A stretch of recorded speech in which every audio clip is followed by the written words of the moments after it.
Thanks for staying up late with us tonight. Sorry, parents, but the idea that you can't make any money off video games just simply is not true anymore. The esports world is exploding, and students all across Indiana are taking full advantage. I mean, we've seen high schools and colleges buy in, creating opportunities for kids to cash in. In fact, just last fall, Indianapolis hosted that esports combine to recruit young gamers. Now, only a select number of people actually make enough money to compete as a career, but this is an industry opening up a whole new world for Hoosiers. Tonight, our Lauren Costa kicks off our big story with the college campus investing big in this booming business. When it comes to esports, Ball State University is setting the pace. Because we are going to meet the needs of this explosive industry. The university has more than 700 students involved in its esports club, with more than 50 athletes on the varsity team, getting its start a little more than a year ago. We took esports out of the basement and put it into a state-of-the-art facility because we know they're going to go out and work in the industry across the board. And this booming new sport is getting a boost. On Wednesday, Ball State announced a new partnership with Ray Hall Letterman Lanigan Racing, a group co-owned by David Letterman, a Ball State alum.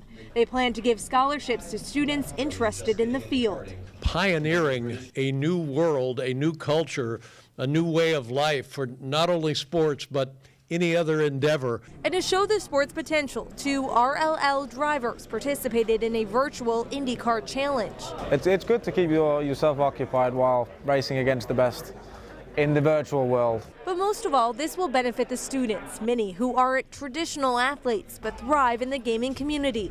It tells students that we're doing this, right? We're not just saying we have esports or just saying we have opportunities for students with video games, we're showing it. And the new emerging sport can be highly competitive, and it's not for everyone. I tried it once and it made me, I got motion sick really bad. And I thought, okay, well, that's fine. Love it or hate it, it's a growing industry, and Ball State doesn't plan on slowing down anytime soon.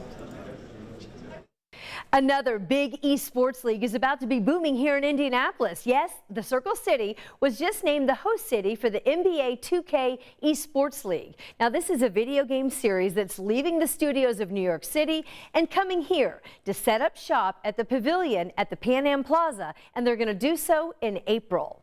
This is the first time in our history that we will have hosted a professional esports event live in person. And I think it represents a really exciting chapter for us moving forward. All but one of the league's 24 teams are operated by NBA franchises. And a member of Pacers Gaming says the sport is really for everyone. You don't have to be 6 feet tall or whatever. You know, it doesn't really matter. You could just hop on the game, and if you're good enough, you'll be able to compete.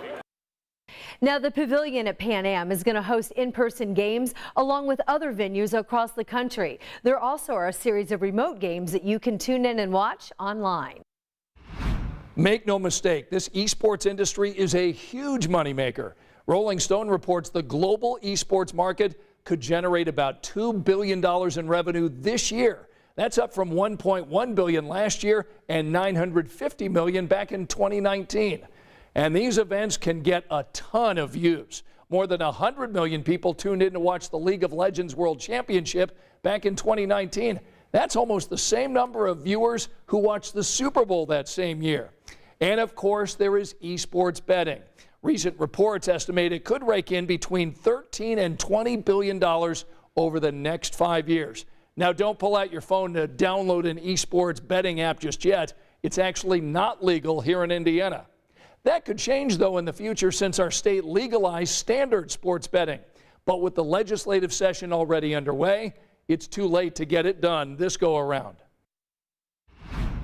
With how fast esports is growing, we've already seen people wonder about the possibility of them being in the Olympics. Esports doesn't need the Olympics per se. The Olympics more needs esports. Competitors in the esports world argue that they have the same passion, focus, and drive as any other athlete. And they've proven they can certainly draw quite a crowd.